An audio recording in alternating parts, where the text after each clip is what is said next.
itong dinudumog at hinihiyawan sa tuwing siya'y may concert sa Mindanao. Pero ang kanyang dance moves, kontrobersyal. Sino nga ba si Elias? May bagong sinasayaw ang buong Pilipinas ngayon. Sa unang tingin, mukhang naughty.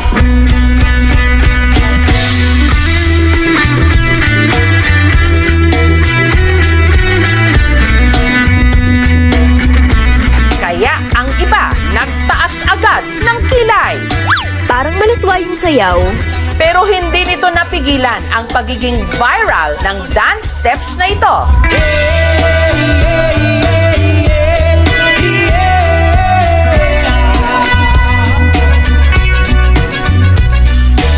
Ito ang signature dance moves ng pinagkakaguluhan ngayon sa mga gigs sa Mindanao. Mag-ingay at say uhahay kay Elias!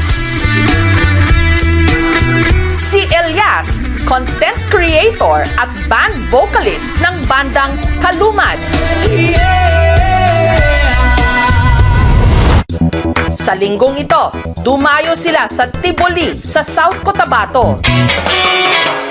Ilang oras pa bago ang kanyang set, ang fans, abangers na! Si Elias! Kasi idol namin siya! Kasi ang galing sumayaw! Elias! Oh, hahay! At nung nasilayan na nila sa wakas ang kanilang idolo, ang audience hindi magkamayaw.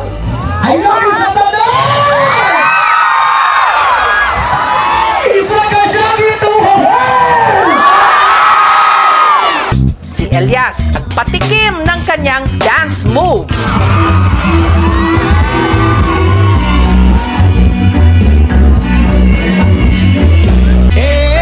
Elias, paano nga ba ang iyong step by step para sumakses?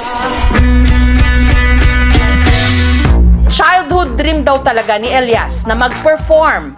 Ang kanyang talento nahasa dito sa kanilang bukid sa Magpet, North Cotabato. At ang kanyang naging mentor, ang kanyang tatay Elias Sr. Bonding daw kasi talaga nilang mag-ama ang kumanta habang nagtatapping o nangungulekta ng dagta ng rubber tree. Pag magtatrabaho kami, kumakanta siya palagi. Alisto ka!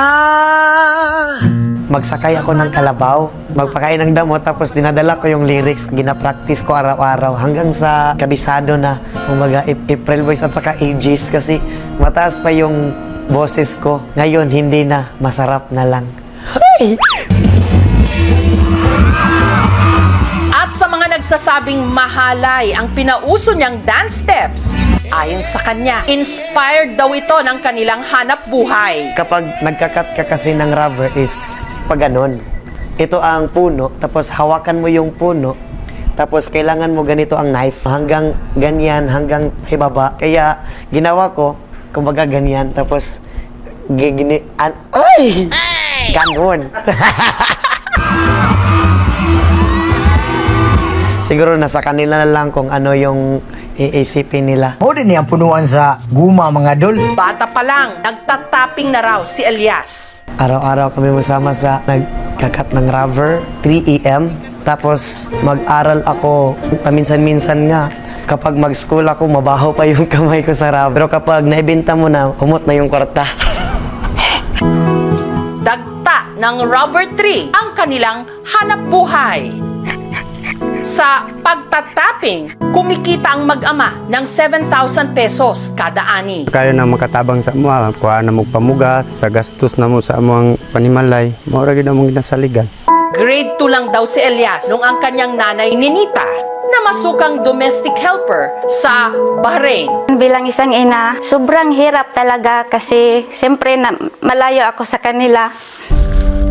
At hindi maiwasan na iiyak ka na lang na mag-isa kasi hindi ko sila nakikita, hindi ko sila nasusubayan araw-araw kung anong ginagawa nila, pero masaya ako na ganyan na siya ngayon. namimiss ko siya. Gusto ko palaging makikita siya araw-araw. Kaya hindi ko mapigilan na maging emosyonal kapag magbanggit ako ng pangalan ng nanay ko. Basta pamilya ang pag-usapan, yan ang weakness ko. Dahil nasa abroad ang kanyang ina at madalas naman nasa bukid ang kanyang ama, ang kasakasama raw ni Elias noon, ang kanyang Lola Miriam at Lolo Marciano. Dili man bugoy na butaan man. Sa dagan among ako, hinigugma gyud na mo si Dibdib, mo gyud nang gimahal na mo. Sa kanila ako natutulog araw-araw. Sila din ang nagbabantay sa akin, sila ang nagbigay ng allowance. Inspirasyon ka. Dahil sa kanilang pagsisikap, nitong 2023 lang, nakapagtapos si Elias ng criminology. Malaking tulong sa akin. Nasasanay na yung katawan ko sa natrabaho na ganun. Nandito na naman ako. Namumunat sa kabutiran. Pero sa halip na maging pulis, sinunod daw niya ang sigaw ng kanyang puso, ang mag-perform. Inumpisahan niya sa pagva-vlog. Ipinakita ang kanyang buhay sa bukid. Dili po na mawala tong kagandahan diya. Ay! Hanggang nagpasample ng kanyang boses at dance moves. And the rest is history, ika nga. Si Elias na imbitahan na ngayong magtanghal sa iba't ibang mga probinsya ng Mindanao. Napupuno talaga ang isang area kapag nagigig kami. Nararamdaman ko sa aking sarili is proud na proud, masayang masaya. Maraming fans na rin daw ang nagdi-DM o direct message sa kanya. Sinasabihan nila ako na, pwede ba tayo na lang? Pwede bang magkita tayo? Matawa lang din kasi mabait naman ako na tao at saka masarap din. Sa mga humuhopya o umaasa kay Elias, awat na! Tapos na ang laban! Meron nang nanalo at nagpatibok ng kanyang puso. Si Abigail na aminadong selosa. May fans kasi dati, humalik talaga dito. Kasi very territorial ako eh. Yung akin. Tapos ngayon, na-realize ko na since nag-expand na yung circle niya, yung mga tao na nakakasalamuhan niya, kailangan ko talagang mag-adjust. Maliban daw sa charm ni Elias, na-fall din daw si Abigail sa puso nito. Makita mo talaga na maganda yung kanyang heart. At meron na rin pala silang anghel, si Apollo. Si Elias talaga is super hands-on sa aming anak. Paano ngayon? Kasi malayo pa sa kanila. Kung ka siyempre, nasanay ka nga perminti mo sabay. Hangtod niya nabot sa point aing ani, pero okay lang man kay makasabot man po. Hindi biro yung napagdaanan namin. Ngayon, unti-unti na naming naaabot yung mga sinasabi lang namin dati na, hey, Angels ka, unta ka nang makatugtog ka sa kanang big stage. Pang, uli na. Mingaw na ako ni mo, Pang. Buntag! Kahapon lang, umuwi si Elias ng Magpet para bisitahin ang kanyang pamilya. Kamusta? Napapiraman ka. Happy din mong birthday, oh! Nakipaglaro siya agad sa kanyang mag-ina na miss na niya. I like it. Laki mong gusto. Agaray! Sinamahan din niya ang kanyang ama na muling mag-tapping sa bukid.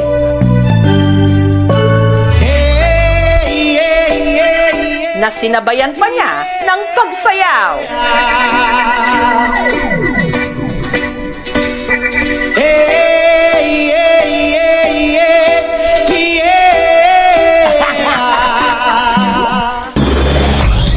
Kinagabihan, diretso naman si Elias sa gig nila sa Cali Fest 2025, Kalinan, Davao City.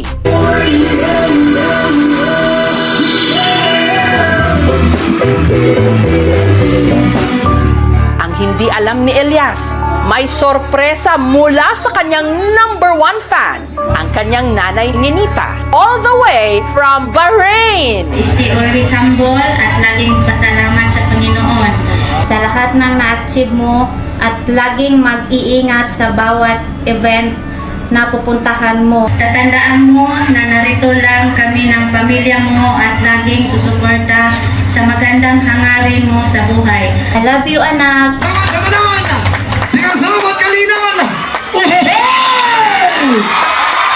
Sa ngayon, hindi ko pala kino-confirm ang sarili ko na sikat ako. Paminsan-minsan din, kinakausap ko rin ang sarili ko. Sikat na ba talaga ako? Kailangan ko pa siguro magsipag para maabot yung pangarap ko. Gusto ko kasing whole world. Uy! Pangarap ko na maka-show kami sa iba't ibang bansa. Pangarap na lang man din ako, lubos-lubosin ko na lang. Lipad, saan ang gusto mo? Patuloy ka lang sa mga pangarap mo. Tama yan, Elias. Pag nangarap ka, taasan mo na at ipakita sa buong mundo ang talento ng Tubong Mindanao.